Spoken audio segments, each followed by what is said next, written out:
ASMR, j'aimerais vous présenter plus en détail 10 jeux d'horreur sortis sur la PS5.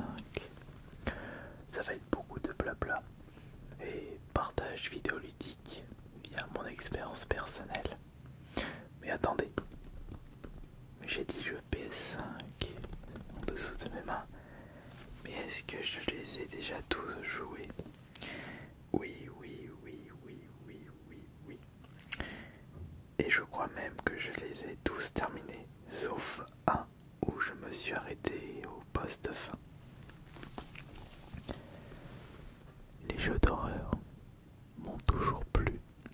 D'ailleurs, dans mon top 3 de mes jeux préférés de tous les temps, on retrouve 2 jeux d'horreur. Mais attention, pour que j'apprécie un jeu d'horreur, il faut qu'il y ait de l'action. Je ne veux pas jouer à un jeu d'horreur où il n'y a que des énigmes, où on passe notre temps à fuir. Il faut laisser le choix aux joueurs.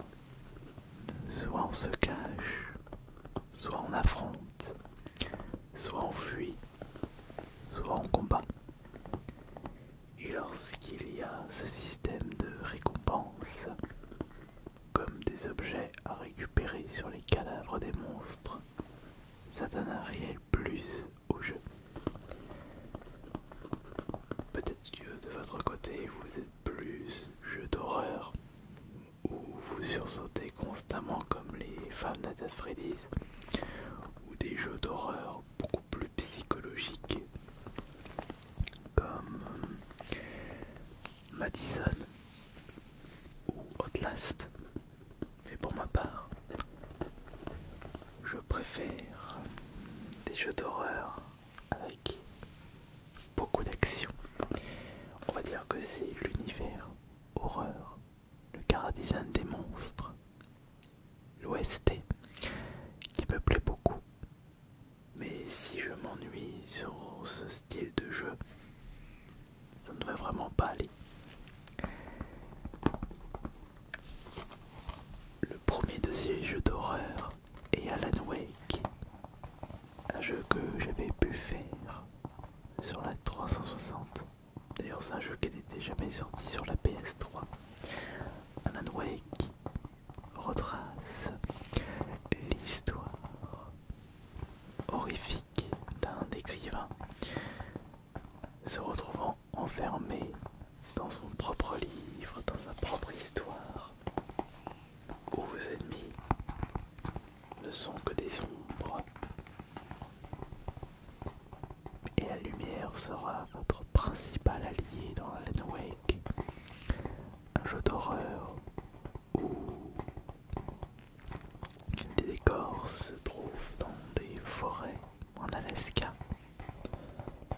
en pleine nuit, avec beaucoup de vent.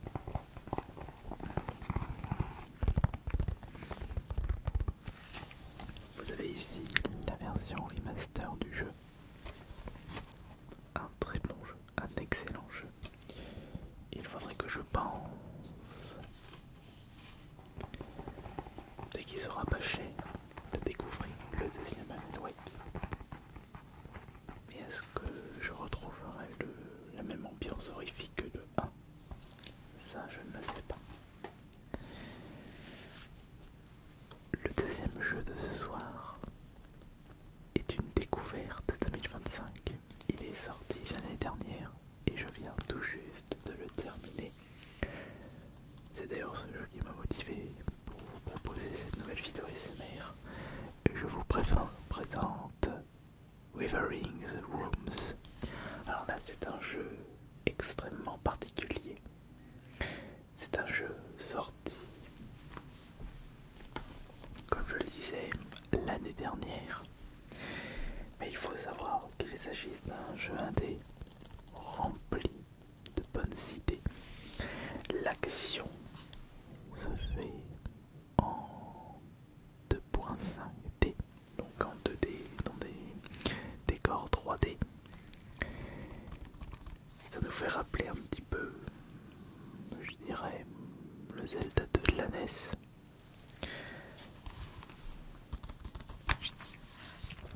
Pour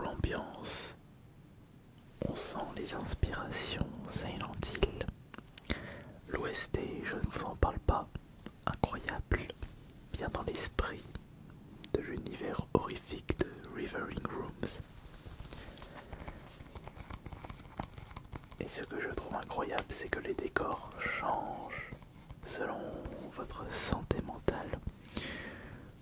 Plus votre barre de folie augmente, plus les décors vont changer et vont se transformer en un véritable cauchemar. Et vous allez devoir farfouiller tous les moindres recoins de cet univers pour récupérer le maximum d'objets. Et attention à ne pas mourir, sinon vous recommencerez au point de départ et en perdant tous les objets que vous ne pourrez pas conserver. Et vous avez même des petits éléments de RPG nous faisant rappeler aux Dead Souls. Mais vous n'avez pas de points d'expérience, mais plusieurs endroits pour améliorer votre personnage. Un jeu se terminant en 20 heures. En prenant votre temps bien sûr, mais il était incroyable. Mon jeu préféré de cette année pour le moment. Ça fait plaisir de découvrir des jeux indépendants qui axent plus sur les idées, mais sur le mélange de différentes influences. Le troisième jeu, tout comme Alan Wake, le Alan Wake que je vous ai montré c'est un remaster, alors que ce Dead Space est un remake. Mais un remake d'un jeu sorti lors de la génération PS3 360. Alors là on part sur l'UGC Ishimura, un vaisseau spatial, donc là c'est de l'horreur spatiale. Vous êtes un ingénieur, Isaac, vous débarquez dans un énorme vaisseau juste pour voir qu'est-ce qui ne va pas. Vous et votre équipe, vous vous retrouvez dans un vaisseau peuplé de monstres qui étaient les membres de l'équipage. Et aucun d'entre eux vous fera de cadeau. Ils sont juste là pour vous détruire, pour vous tuer. Il va falloir être habile et être précis si vous désirez vous en sortir dans Dead Space.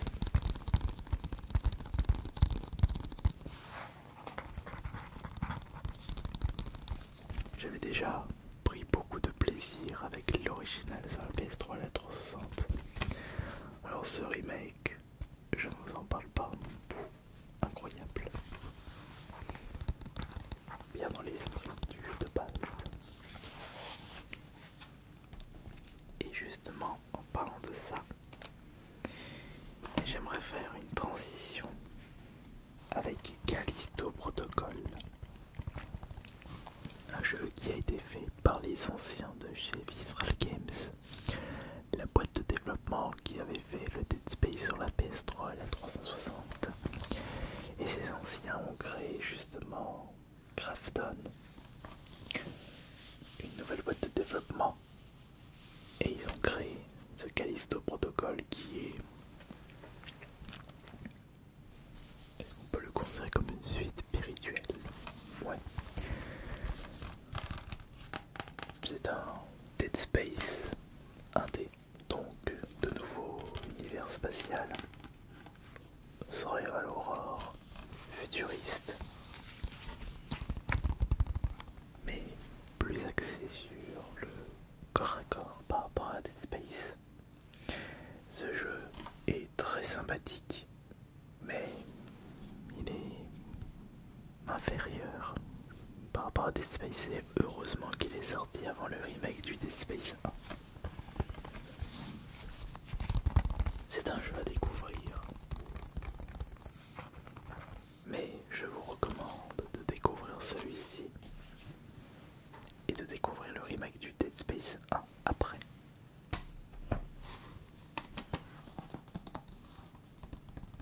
Je l'avais terminé qu'une seule fois, il faudrait que je le refasse parce que je me souviens plus.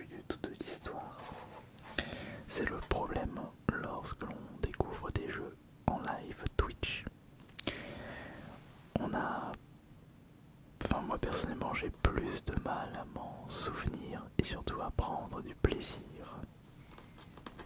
Ça n'a pas été une si bonne expérience que ça de découvrir des nouveaux jeux en live Twitch. Mieux vaut les découvrir dans son coin et de présenter des jeux que l'on connaît par cœur, puisque jouer à un jeu, s'occuper du chat et voir si tout va bien, ça demande pas mal de concentration et on profite moins de l'expérience vidéoludique.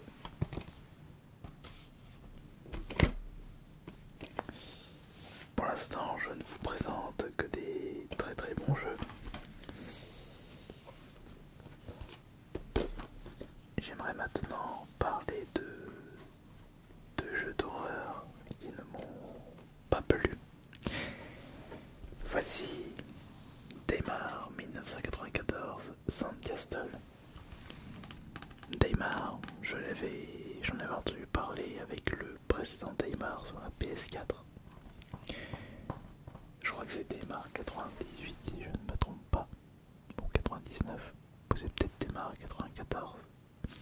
Mais c'est un survival horror dans le même esprit que Resident Evil, mais celui-ci, le Sandcastle, il est ennuyeux, il paraît vide, l'histoire oubliable, des imperfections par rapport à maniabilité. Je trouve que ce jeu possède beaucoup trop de défauts pour pouvoir prendre plaisir. Et les attaques avec la glace, bof, et le nombre d'armes à feu, bah y a presque rien.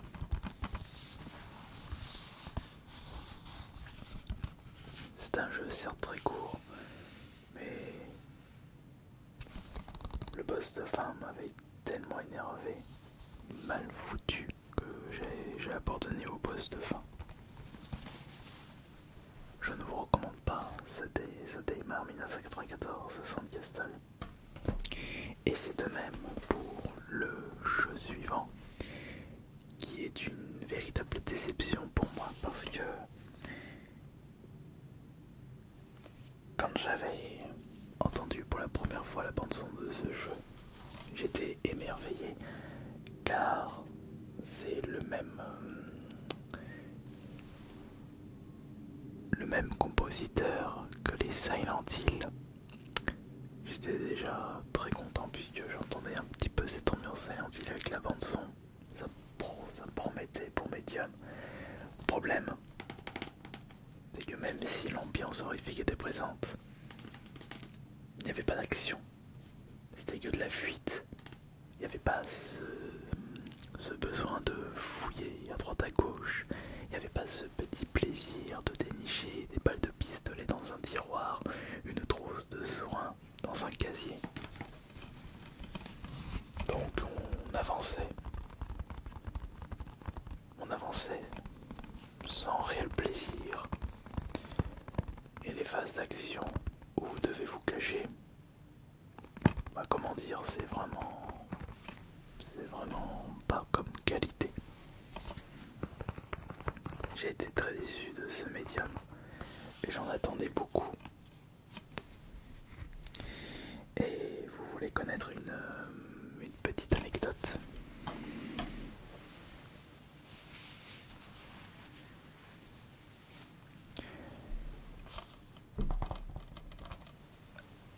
Lorsque j'avais terminé ce médium et que je m'en suis ressorti déçu, je me suis intéressé aux développeurs Bloppers.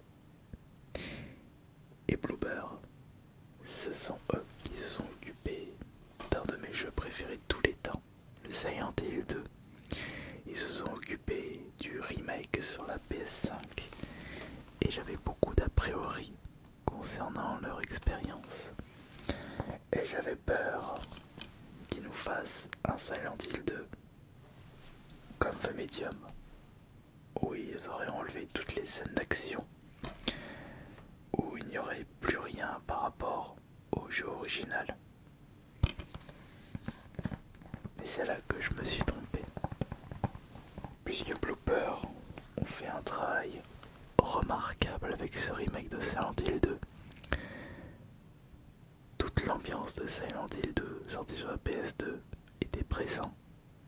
Ils ont apporté une maniabilité moderne avec cet effet DPS. Ils ont réussi à reproduire cette ambiance malsaine des Silent Hill avec beaucoup de nouveautés. Ils ont conservé la bande-son de l'époque en l'améliorant un petit peu, mais faire en sorte que elle soit plaisante à écouter, même très plaisante. De toute façon, pourquoi changer une bande-son si celle-ci déjà fait partie des OST les plus exceptionnels de l'histoire des jeux vidéo?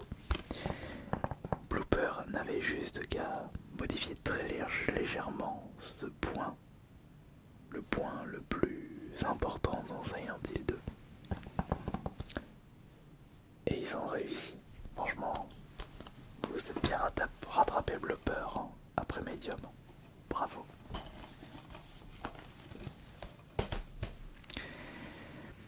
Continuons avec les Survival Horror. Et on retourne du côté de la scène indé. Ça a été une vraie surprise, ce Tormented Souls. Il m'a fait penser à l'univers Silent Hill. Je ne serais pas étonné que l'équipe de développement derrière Tormented Souls était de base des fans de Silent Hill. C'est pareil pour Withering Rooms. Et quand des fans de Silent Hill décident de faire leur propre jeu sur l'horreur, quand on est un fan de Silent Hill comme moi, on ne peut qu'apprécier ces nouveaux jeux. Certes, ils ne sont pas d'aussi bonne qualité par rapport à des AAA comme Silent Hill 2 et Resident Evil 4, le jeu suivant. Mais si on est un petit peu plus indulgent et qu'on profite de ces jeux indés à leur juste valeur, on passe un agréable moment dessus. D'ailleurs, le deuxième Tormented Souls sortira cette année. J'ai hâte de le découvrir. Par contre, c'est un point que j'ai bien aimé dans Tormented Souls. Les énigmes sont hyper corsées.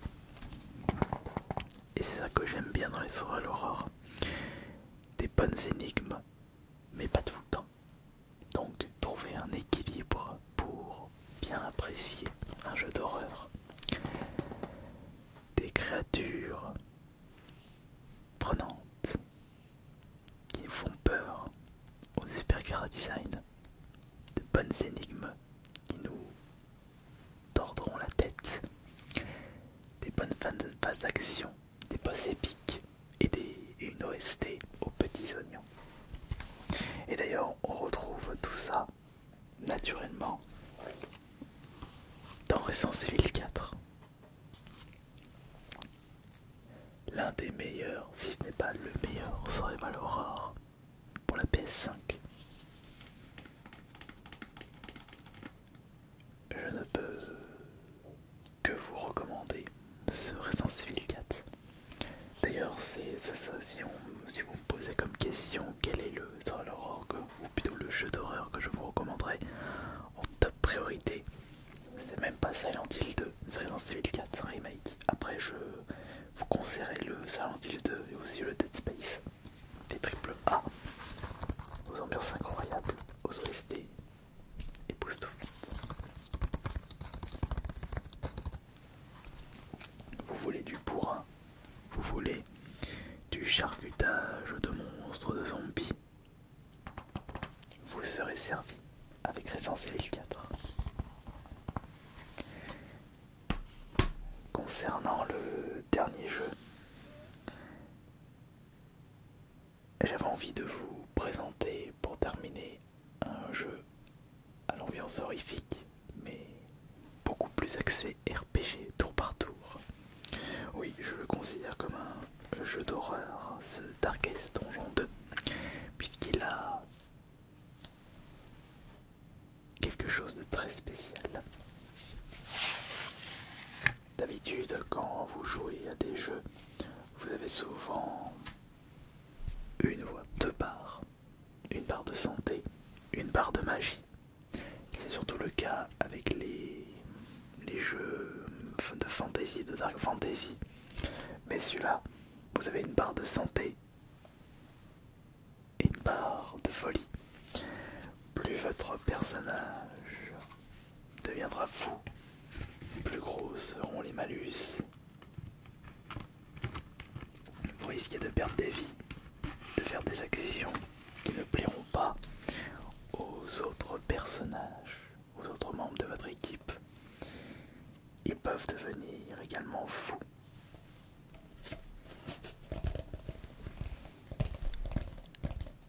Et si on s'intéresse au lore des personnages de Darkest Donjon, on peut clairement constater que ce sont tous des anti-héros aux histoires morbides. Les jeux d'horreur sont tellement magnifiques et j'ai hâte d'en découvrir d'autres. Et vous, quel est votre jeu d'horreur PS5 préféré?